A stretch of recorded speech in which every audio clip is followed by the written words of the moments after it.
este segundo bloque temático de nuestra asignatura Sistema Impositivo Venezolano. Quien les saluda, Mariana del Valle Buitrago Rodríguez. Y en este segundo bloque o unidad temática vamos a hacer reflexiones referentes a los aspectos fundamentales de los tributos, específicamente impuestos, tasas y contribuciones. A razón de esto, vamos a ver cuál es el contenido que vamos a desarrollar el día de hoy. Para ingresar en nuestra unidad temática 2, vamos a hacer algunas consideraciones fundamentales sobre ello. Allí vamos a hacer mención de lo que es el tributo, haciendo referencia a un concepto y las características propias del tributo. Posterior a ello, vamos a hacer la mención de la clasificación de los tributos en impuestos, tasas y contribuciones. De seguida, hablaremos un poco sobre los impuestos, el concepto, las características y la clasificación.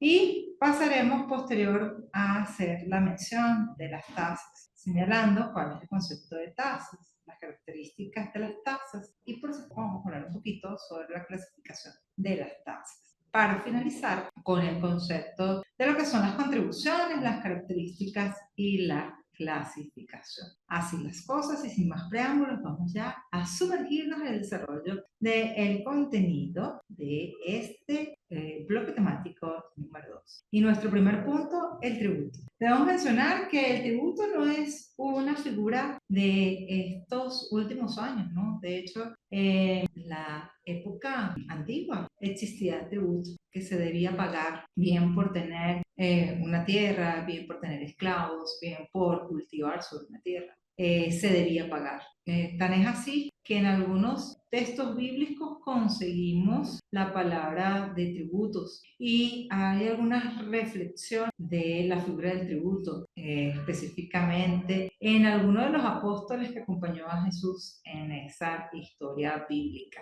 En el caso de Pablo de Tarso, quien se convirtió en un apóstol. Y a razón de esto, haciendo esa reflexión de que el tributo no es un concepto novísimo, debemos mencionar que muchos autores han definido al tributo recientemente como un recurso o como ese mecanismo jurídico de que el Estado o el ente jurídico se sirve para obtener ingresos. Y lo decimos en la primera clase. Una de las maneras que tiene el Estado para obtener los ingresos y cubrir el gasto público es a través de los llamados ingresos por tributación. En el caso venezolano está referido a los impuestos, las tasas y las contribuciones. ¿Por qué se dice que es un mecanismo jurídico? Porque la misma ley, el mismo Estado lo crea a través de una ley. ¿Para qué? Para que el Estado, por medio de los mecanismos idóneos establecidos, establezca cómo va a recaudar esos ingresos y poder destinar a través de esa planificación que hace por medio de esa ley de presupuesto nacional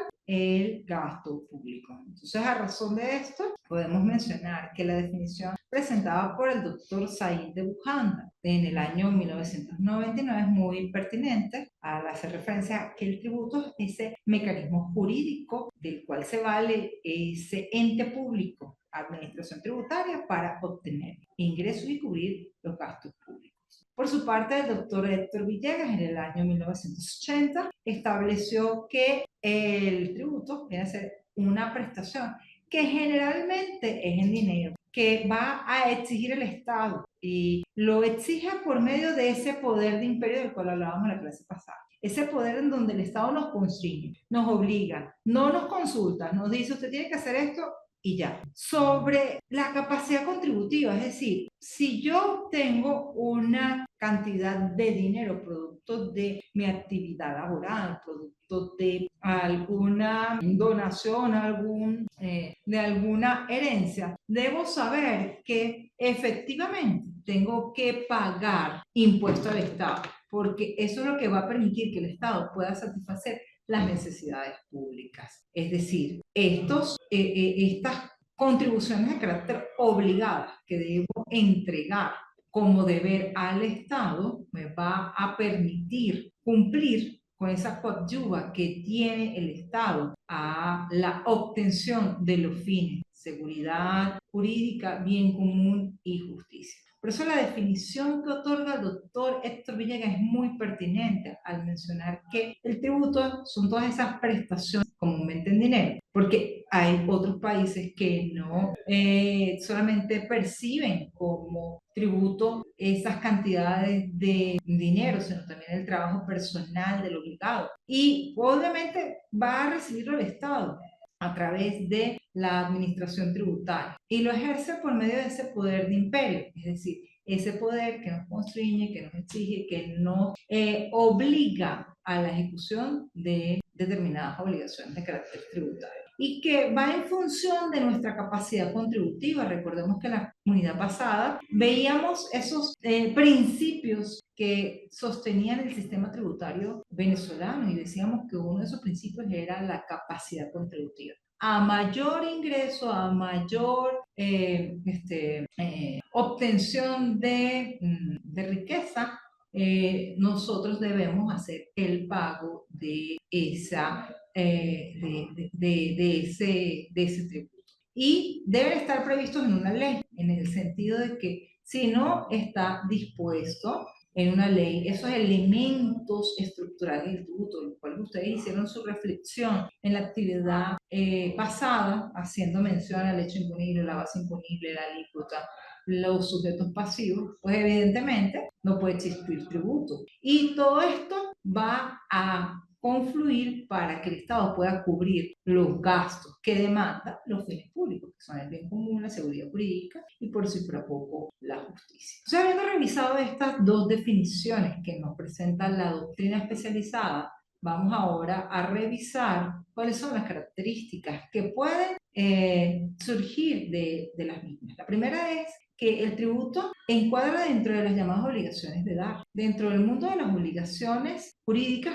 vamos a conseguir obligaciones de hacer, de dar, de no hacer, pero la de la tributación, es decir, las referidas propiamente al tributo, son obligaciones de dar, porque nosotros estamos obligados a coadyuvar con el Estado el sostenimiento de las cargas públicas. ¿Y cómo vamos a ayudar? A través del pago de impuestos, de tasas o de contribuciones. La segunda característica son que son prestaciones monetarias, porque recordemos que el impuesto, efectivamente, como lo señalábamos en el bloque temático anterior, está referido efectivamente a un pago pecuniario. No podemos hacer la remisión del trabajo personal para cumplir con el tributo. Nace en virtud de una ley. Por eso hablábamos en la clase o el bloque temático pasado de la relevancia que tiene el principio de la legalidad, de la reserva legal. Y dijimos que para autores como el doctor Fraga Pitaluga es súper importante el respeto al principio de la legalidad y de la reserva legal, porque solamente allí es que podemos nosotros decir que ese tributo nace, se modifica, se extingue. Si no está en una ley, no puede existir el tributo. Y surgió por ese poder que tiene el Estado de imponernos a nosotros obligaciones y cargas. A razón de esto, pues hemos referido a estas características que emanan de estas definiciones que extrajimos de la doctrina especializada. Ahora vamos a ver la caracterización o la categorización de los tributos. Cuando hablamos de la categorización, tenemos que hacer la referencia a lo que sería la clasificación de los tributos. Hay distintas clasificaciones, pero nosotros nos vamos a referir de forma expresa a la clasificación clásica de los tributos, que dispone la existencia de impuestos, tasas y contribuciones. Entonces, en este momento, esta es la clasificación clásica, la cual vamos a recorrer el día de hoy. Cuando hablamos de los impuestos, tenemos que decir que efectivamente es una de esas clasificaciones o parte de la clasificación clásica de los tributos y que efectivamente por el doctor Fronch son prestaciones en dinero o en especie exigidas por el Estado en virtud del poder de imperio a quienes se hallen en esas situaciones consideradas por la ley como derecho imponible. Significa entonces que el impuesto viene a ser el dinero que nosotros debemos entregar siempre y cuando estemos en esa situación que se denomina presupuesto de hecho y que al materializarse hacen de ser la obligación tributaria. Y a razón de esto estamos dando esa definición de lo que debe entenderse por impuestos y gracias a la doctrina especializada representada en este caso por el doctor Fromage, tenemos que los impuestos son esas prestaciones en dinero o en especie que son exigidas por el Estado en virtud del poder de imperio a quienes se hallan en situaciones consideradas por la ley como el hecho imponible. A razón de esto debemos mencionar que efectivamente los impuestos vienen a ser esa parte de los tributos en la que nosotros estamos obligados al pago de cantidades de dinero. Estamos obligados por ese poder que tiene el Estado de exigirnos imperativamente, pero por medio de la existencia de la ley y en respeto al principio de la legalidad y de reserva legal, esas cantidades de dinero siempre y cuando se materialice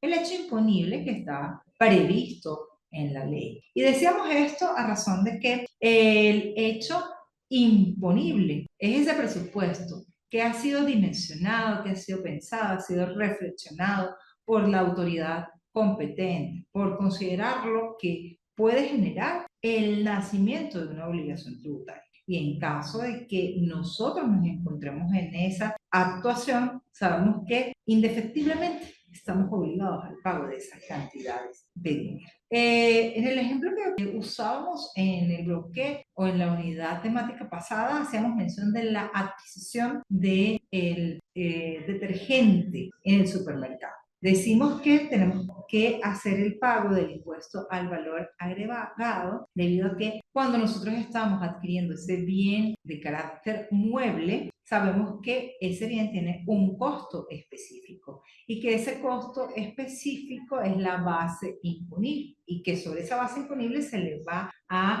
aplicar la alícuota o esa porción, porcentaje que va a generar que efectivamente nosotros cumplamos con esa obligación tributaria. A razón de esto, el impuesto viene a ser esas cantidades de dinero que nosotros por ley y siempre y cuando nos encontremos en ese supuesto materializado que está previsto en la norma, pues tenemos esa obligación de cumplirlo. Las características de esa figura impositiva es que generalmente va a formar parte de esas obligaciones de edad. Recordemos que dijimos en esta oportunidad, esta unidad temática, la existencia de obligaciones de hacer, de no hacer y en el caso de los impuestos van a englobar dentro de las llamadas obligaciones de edad a las cuales nosotros estamos sometidos por el pago de cantidades de dinero. Surgen por la potestad de imperio, porque el Estado, gracias a ese poder tributario, a ese poder de imperio, nos exige y nos constriñe. Empezando porque a través del artículo 133 de la Constitución de la República se estipula que todos nosotros estamos en el deber de coadyuvar con los gastos públicos a el Estado venezolano. Nace en virtud de una ley. Recordemos que en el bloque o en la unidad temática pasada nosotros hacíamos esa reflexión de que indefectiblemente los tributos nacen a razón de la existencia de una ley. Es decir, que si no existe ley que disponga el hecho imponible, la base imponible, la alícuota, los sujetos activos y pasivos, no podemos decir que existe un impuesto. Y efectivamente, en principio, en respeto al principio de la legalidad y de la reserva legal, debemos mencionar que solo cuando existe un impuesto que tiene precisados estos elementos es que nosotros podemos hacer el efectivo cumplimiento de los mismos, porque no dejamos a la mera interpretación de las personas lo que debe considerarse como esos elementos estructurales del tributo. Y son aplicables tanto a personas naturales como a personas jurídicas que se encuentren en la situación del hecho imponible. Es decir, que si yo en ningún momento voy a comprar detergente en el supermercado, pues yo no tengo que pagar ese tipo de impuesto al valor agregado, porque no estoy generando esa obligación tributaria, es decir, no doy cabida de que exista el nacimiento de esa obligación. ¿Okay? Algunas clasificaciones de los impuestos. En el caso de Venezuela vamos a conseguir impuestos de carácter directo. Y dentro de estos impuestos de carácter directo tenemos el ejemplo típico del impuesto sobre la renta. El impuesto directo se caracteriza porque percute en el obligado tributario. Yo no lo puedo trasladar. Es decir, Mariana Buitrago, que es una persona que trabaja de manera dependiente con una empresa o ante un ente, ante un órgano, sabe que producto del ejercicio económico ella tiene un ingreso anual y que por ese ingreso anual debe cumplir con la obligación de declarar y pagar el impuesto. ¿Cuándo lo declara? Al siguiente ejercicio económico, es decir, si en el caso del año 2023 lo declaramos entre el mes de enero a el mes de mayo. Esto por un caso excepcional, porque generalmente son los 3 primeros meses, es decir, enero, febrero, hasta el 31 de marzo. Y a razón de esto, nosotros debemos saber que durante estos 3 primeros meses, tal como lo dispone la ley del impuesto sobre la renta, nosotros como sujetos pasivos designados en la ley tenemos la obligación de declarar, indicando cuáles fueron nuestros ingresos, cuáles son los desgravámenes, nuestras cargas personales, si vamos a aplicar algún desgravamen detallado. Entonces, esto lo tenemos que precisar al momento de hacer nuestra declaración del impuesto. Y si nos da a pagar, pues efectivamente nosotros tenemos que saber que podemos hacerlo como persona natural en una porción o vamos a contar 3 fraccionamientos, es decir, el primero hasta el 31 de marzo, el segundo a los 20 días de haber hecho el primer pago de la primera cuota y el último a 40 días de haber hecho el primer pago, es decir, la primera cuota. ¿Cómo se hace el pago? O sea, bueno, el pago se hace a través de los bancos nacionales asociados con el Tesoro de la Nación. Generalmente, hoy en día, la mayoría de los pagos se hace por vía electrónica, porque todos tenemos una institución bancaria que está asociada con la administración tributaria. Decimos que es directo porque percute en la persona del obligado, no podemos trasladarlo, es un tributo que es soportado por el sujeto pasivo designado en ley. Otro de estos ejemplos es el impuesto a los grandes patrimonios. Aquella persona que tenga en su haber activos, bienes, acciones, inmuebles, muebles que estén en el aproximado de 150 millones de unidades tributarias al día de hoy, sabe que tiene que hacer el pago del impuesto a los grandes patrimonios. ¿Okay? Luego tenemos los impuestos de carácter indirecto. Y un impuesto de carácter indirecto se caracteriza porque no percute en la persona del obligado, sino que se traslada, es decir, de una persona al otro. En esa cadena de comercialización va desde el consumidor hasta, desde el productor hasta el consumidor final. Es decir, va a ir traslado desde la persona del productor hasta el consumidor final. El ejemplo de esto lo tenemos en el impuesto al valor agregado, que evidentemente surge por el hecho imponible previsto en la ley que establece el impuesto al valor agregado, que tiene como supuesto la compra, venta o prestación de servicios. La compra-venta de bienes y servicios de carácter mueble y la prestación de servicios o la exportación, evidentemente, de bienes de carácter mueble,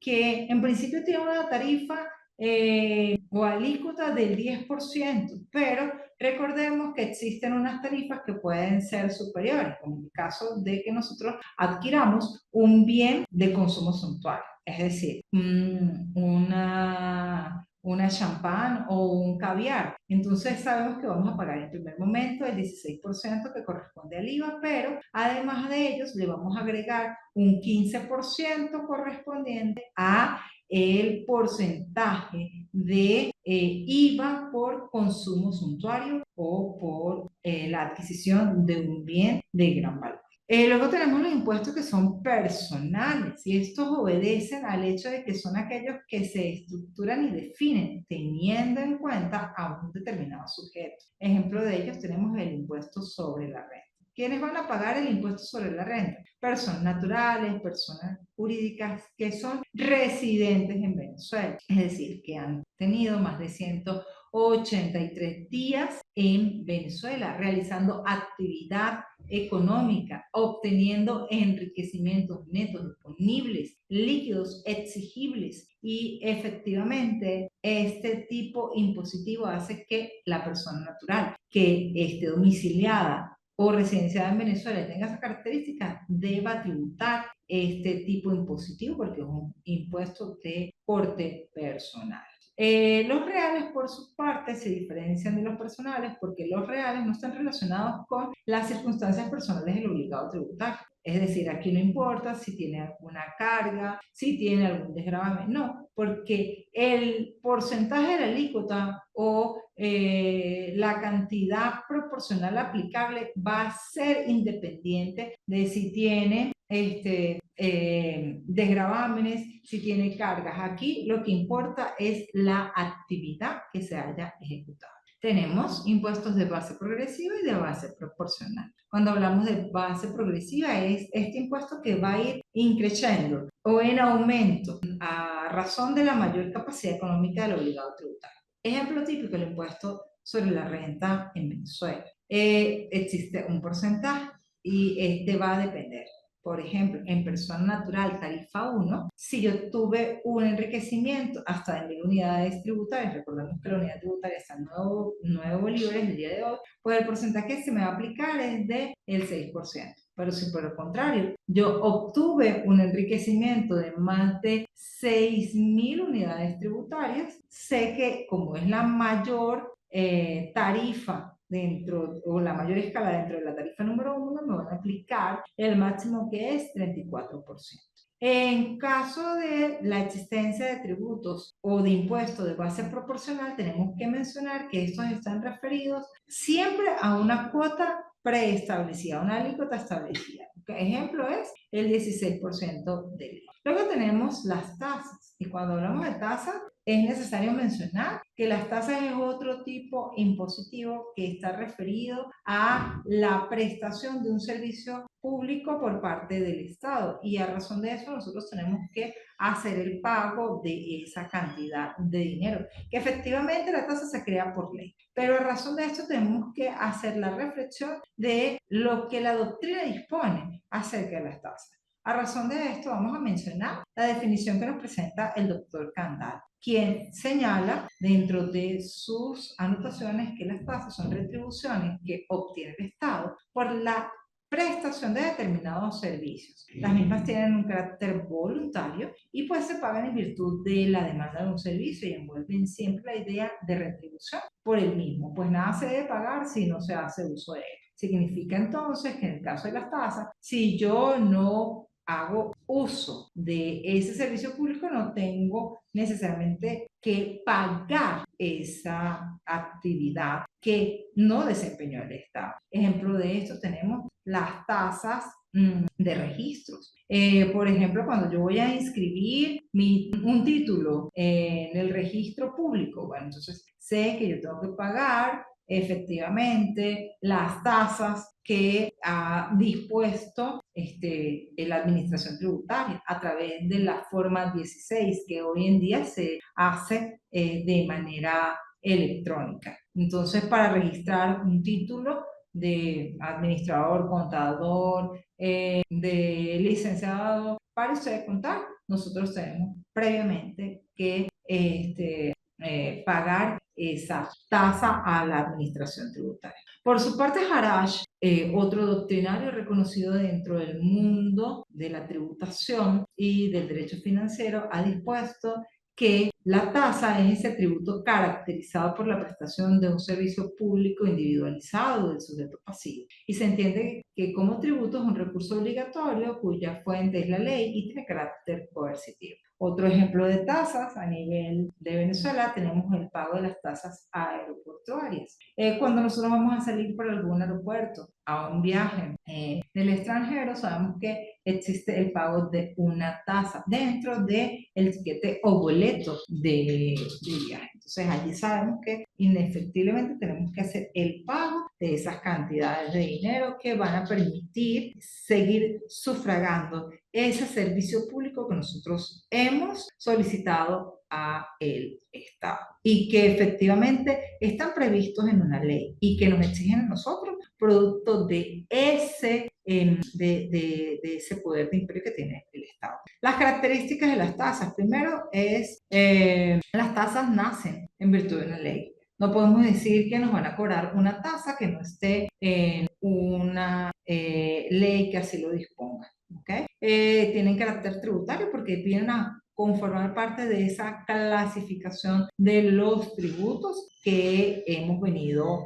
desarrollando el día de hoy. Tiene un hecho generador que es la prestación del servicio público por parte del Estado. Y si obviamente yo no disfruto de ese servicio público, pues no tengo por qué estar pagando la tasa. Es importante, se cobra sin haberse prestado el servicio. Ejemplo, yo voy a hacer el viaje para el extranjero, compro mi pasaje aéreo, aun y cuando yo no haya hecho efectivamente ese vuelo, ya la administración tributaria ha descontado esa tasa aeroportuaria, porque sabe que el día 10 de agosto del 2024 yo voy a usar ese servicio y voy a gozar de esa salida de Venezuela. Entonces, en ese caso, es necesario que ustedes sepan que se cobra sin haberse prestado el servicio. Igual, cuando nosotros vamos a pasar por un peaje, estamos pagando previamente el recorrido de ese tramo de la vía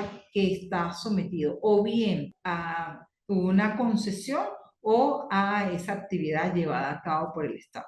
¿Okay? El producto de la recaudación, como otra característica, es destinado al servicio respectivo, es decir, que con lo que se obtiene se va a hacer la inversión en la reparación de la obra o de la adquisición de todos los materiales, de todo lo que se usó para poder hacer efectivamente la prestación de ese servicio. Es divisible porque Pedrito de los Palotes no va a pagar la totalidad íntegra del valor del servicio, por ejemplo, del servicio aeroportuario o del servicio de peaje. Él sabe que él va a pagar lo correspondiente a el uso de ese servicio frente a todas las personas que puedan usar. Clasificación de las tasas. Bueno, tenemos tasas de carácter judicial. Anteriormente existían estas, pero gracias a la entrada en vigencia de la Constitución de la República Bolivariana de Venezuela, en donde se establece que el poder judicial es totalmente gratuito, pues allí observamos que no existe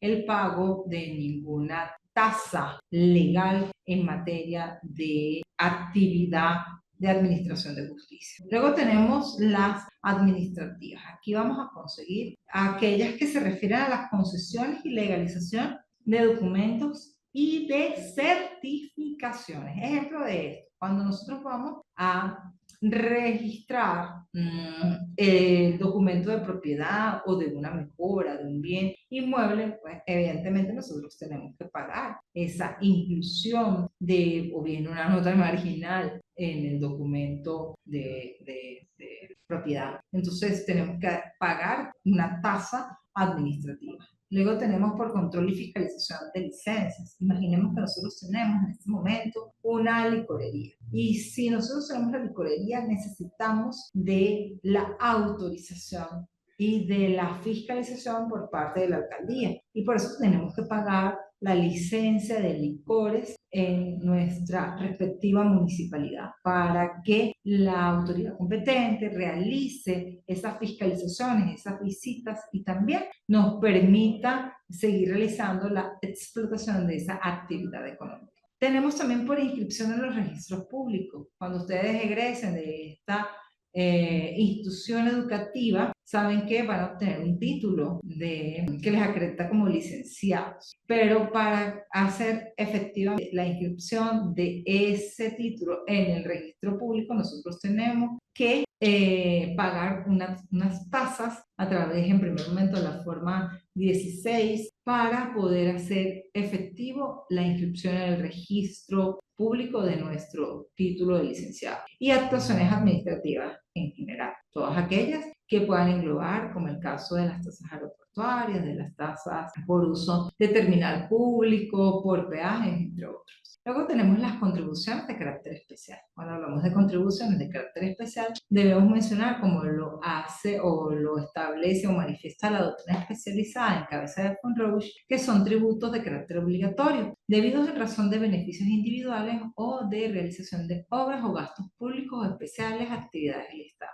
Fíjense entonces que aquí tenemos que en primer momento son considerados como parte de esa clasificación de los tributos que hemos venido reflexionando el día de hoy. De seguida decimos que provienen a razón de un beneficio individual o por la realización de obras. Significa entonces que vamos a tener contribuciones que van a ser denominadas como parafiscales o contribuciones de mejoras o de obras. Y esta definición permite entonces bifurcar las contribuciones en contribuciones de obras y en parafiscales. Y así tenemos las de mejoras o de obras son las que están previstas en el artículo 17 de la Ley de Expropiación por causa de utilidad pública. Por ejemplo, cuando pasó la construcción del trolebús en el estado Mérida, toda esa avenida generó plusvalía. O sea, ese tramo generó que las viviendas, los comercios que estaban situados cerca de las zonas aledañas a el paso del riel del trolebús fueran o obtuvieran mayor valor.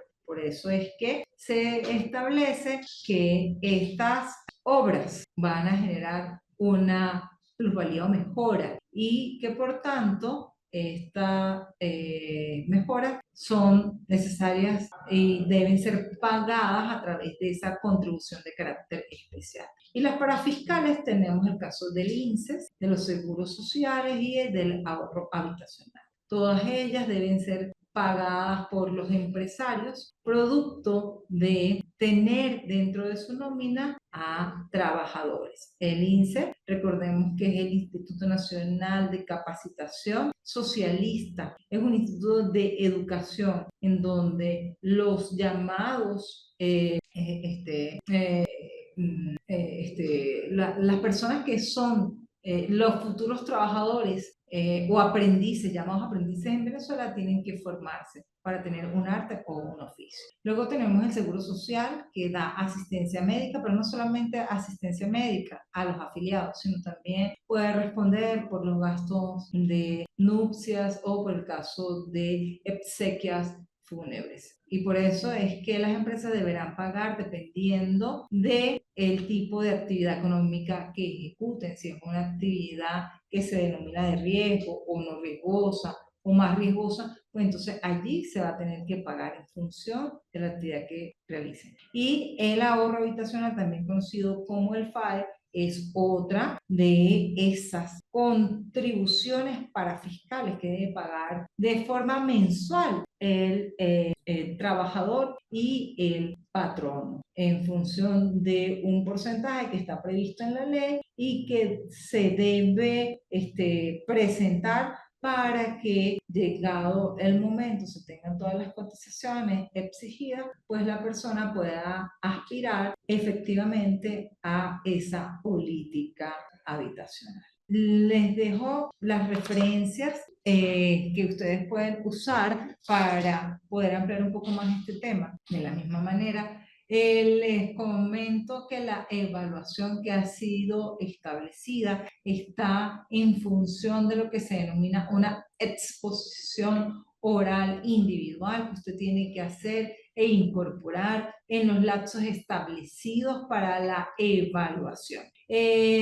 Y que efectivamente no puede ser superior a los 5 minutos. Por favor, lea las instrucciones de la actividad evaluativa número 2 para que usted pueda considerar y reflexionar sobre cada uno de los puntos que debe tomar para poder hacer la evaluación. Si tienen alguna duda, si tienen alguna pregunta, lo pueden hacer y por la plataforma educativa a través de los mecanismos que se han dispuesto para tal efecto, y les recuerdo la importancia que tiene de presentar las actividades en los plazos establecidos y permitidos por el IES. Si usted entrega fuera del plazo, evidentemente no podrá ser evaluado, tendrá que esperar a la nivelación. Y recuerden que ustedes solamente pueden recuperar una única actividad evaluativa. Así las cosas, les invito a que me acompañen en el próximo encuentro presencial dentro de las instalaciones del ICI, pero si no pueden hacerlo, que lo hagan a través de esta conexión síncrona por esta ventanita del conocimiento que nos provee la institución de estudios superiores de investigación y posgrado. Que pasen feliz y bendecida tarde. Se despide de ustedes Mariana Buitrago. Hasta luego.